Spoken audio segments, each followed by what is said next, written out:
Central Oregon Daily in Focus, a woman who helped shape the athletic field for her gender and then went on to coach the next generation. Peyton, it was only in the 70s when women were finally allowed to run the Boston Marathon. The 1984 Olympics, when the women's marathon made its debut. In a sport that women have always had the ability to do, their right to run is relatively new. And right here in Bend lives a woman who helped fight for that change, forever impacting women's athletics. A walk through Carol and Jim's home in the picture is one of my teammates. Inevitably leads to a history lesson on running. Yeah, we had some great moments. A history these two helped write. And that's the medal she won when she won nationals. Carol McLatchie will tell you she's on sabbatical from running. A long running joke as she hasn't pounded the pavement in decades. But her footprints are all over the sport. But I won the marathon in 1990. 34 years ago, she was the first woman to cross the Košice International Peace Marathon finish line. I was like, I can't believe I won this. Did you come in thinking you were going to win? No. You never know with the marathon, no. The race, which is the oldest marathon in Europe, was in Czechoslovakia. In 1990, the country was just emerging from communist rule. I remember very little just because it's so long ago. What Carol does clearly recall, her prize.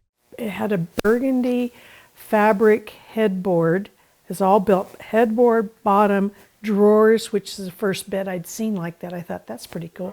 A 2-hour, 46-minute finish time, 6:20 mile pace, and Carol won a bed.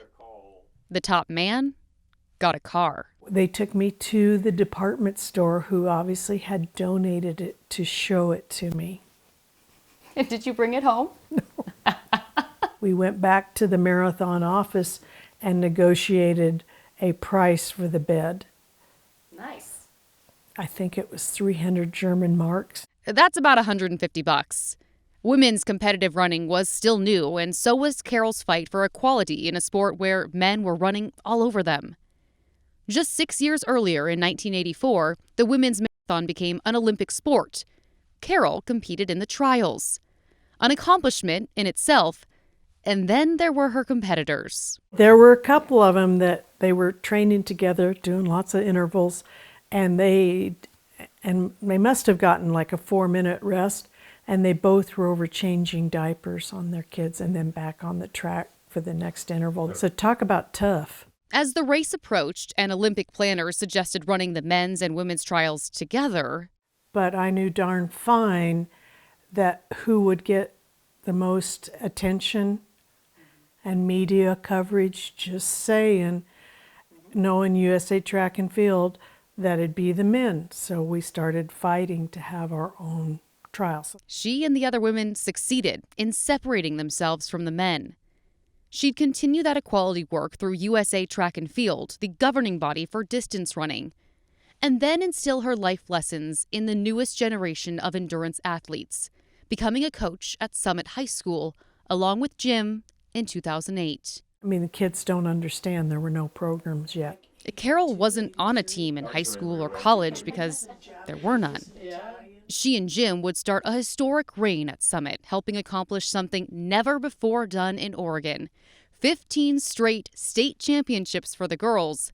Included in that, a national title. Sometimes he's the good cop and I'm the bad cop, or whatever. Usually I'm the bad cop. She's a tough coach with a reputation, but for a reason. She believes in running and what it does for young women. I just think activity and sports for women, it can make so much difference in their life, their self-esteem, their confidence. In October, Carol went back to Košice in what's now Slovakia, a reunion with friends from her travels who've turned into family, and to celebrate the 100th running of the International Peace Marathon. A return to the monument marking her 1990 win. I call it checking out my headstone.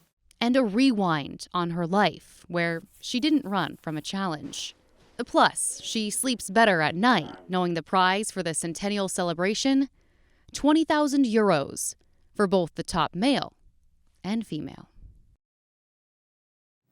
And she sleeps better not in that big velvety maroon I imagine so. 1990s Yeah. bed. Carol has tons of accolades, multiple marathon wins, 10,000 meter national championships, several big wins as a master, but she is the last to brag about those. Her husband, Jim, will happily remind all of us, though. And to so many in Bend, she just looks like another woman, but her story is fascinating, and it really did help shape how so many of us, other women, get to participate in sport now. Absolutely. And I know we're both sort of part of the running community here in Central Oregon, and it's just sort of an honor to share that with her and maybe pound some of the same pavement that she hit here too. Oh, I know. And that national win, that national championship win at Summit High School, I was actually there when they won that because it's a race that I participated in when I was in high school. And so when I lived in Portland, I would try and go to the race. And that was a huge deal for, I think it was the first time a school west of the Mississippi has ever won the national championship. So incredible work by And the Summit longevity and of that coaches. team was Yeah, dominant. they were. All right, stick with us because Darrell has your full forecast after a quick break.